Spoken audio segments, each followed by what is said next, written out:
une histoire assez saugrenue.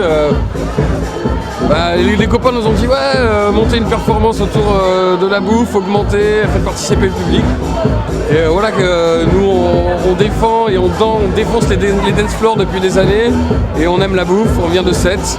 Donc voilà l'idée de ramener une bonne soupe de mamie en mode bear game. Voilà, c'est ça l'idée. Aussi simple que ça. En fait, le festival Tropisme a 3 ans, mais il s'assoit sur un autre festival qui a bien marqué les esprits montpelliérains pendant longtemps, pendant presque 10 ans. C'était le festival à 100%, Montpellier à 100%. Et de là, petit à petit, ça a opéré une mue, et avec la structure dans laquelle je suis associé, Illusion Macadam, qui depuis 15 ans accompagne la culture à Montpellier, on a repris le festival en main, statutairement. Voilà, c'est devenu un festival produit par notre structure. On a changé le nom il y a 3 ans. Et moi, je suis arrivé réellement en direction l'an passé, à un moment où on a donné un nouvel élan au festival. D'un coup, c'est passé de 5 jours à 3 semaines. C'est passé d'un festival éclaté dans plein de petits lieux montpelliérains à un festival centralisé à la Panacée. Et ça a pris vraiment son élan, où on a fait 25 000 personnes. Et voilà, désormais, on a une vie assez courte, mais c'est presque, j'ai l'impression, quelque chose qui s'est un petit peu fixé dans la tête des Montpelliérains, quoi. On commence à exister pour de vrai. Tropisme, au début, le pitch, il était assez simple. Une part de culture numérique, comment finalement les nouvelles technologies dans leur rapport à l'art et à la création ont transformé justement la danse, le théâtre, les arts plastiques, et voir comment le numérique impacte sur la création. Et un autre axe festif, parce que festival, donc musique actuelle mais aussi hybridée avec le numérique, donc musique augmentée, des choses comme ça.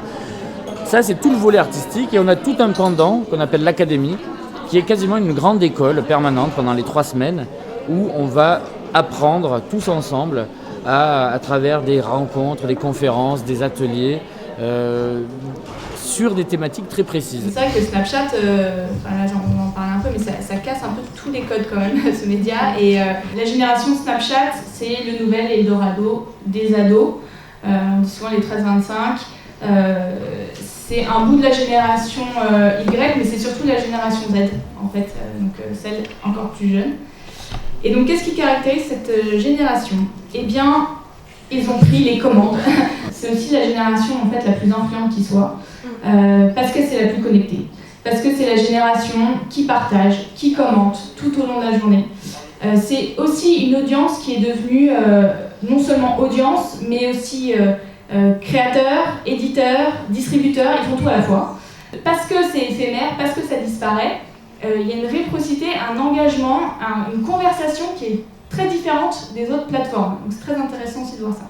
Cette année, c'est la gastronomie augmentée, ou en tout cas la gastronomie connectée. Comment aujourd'hui la gastronomie change de visage avec les nouveaux outils technologiques. C'est le spectacle augmenté. Comment la scène se transforme par l'arrivée de nouveaux outils. Et le troisième axe, c'est le transmédia, c'est-à-dire les nouvelles écritures audiovisuelles. L'enjeu, c'est vraiment de respecter ce qui est écrit et de lui donner une puissance en le partageant avec d'autres. Donc le trailer que vous allez voir, et ça sera intéressant de discuter de comment vous l'accueillez, c'était vraiment, ça rassemble toute cette intention de rendre public quelque chose de très intime, tout en restant pudique par rapport à ce qui a été écrit.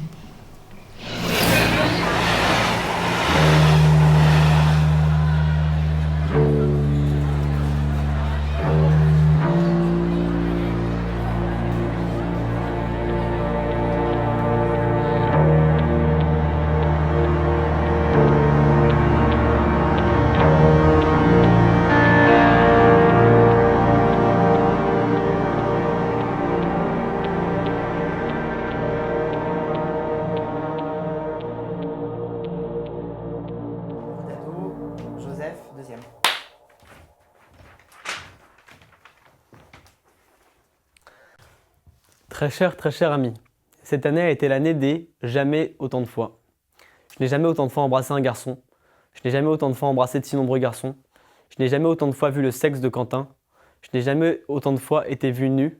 Je n'ai jamais autant de fois pris mon petit déjeuner avec mes amis. Je n'ai jamais autant de fois glandé aux heures d'études. Je n'ai jamais autant de fois écrit à mon ami. Et j'en passe, et des meilleurs. Une folie collective qui pourrait durer toute une vie.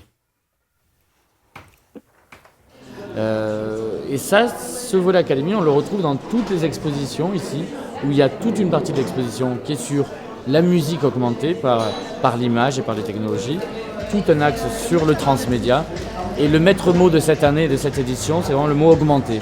On a même viré le mot numérique de l'affiche pour aller vers le mot augmenté. Et c'est toujours cette même idée, comment la culture, les nouvelles formes de création sont augmentées, vont vers de nouveaux déploiements grâce aux nouvelles technologies.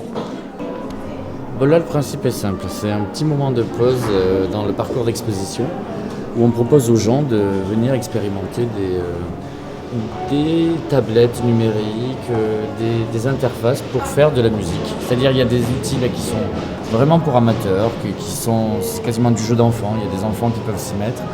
Et il y en a qui sont des vrais outils professionnels.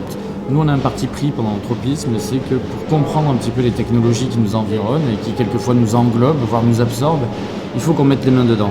Et donc on propose aux enfants systématiquement de décomposer ce qu'il y a derrière l'écran, ce qu'il y a derrière un jouet électronique.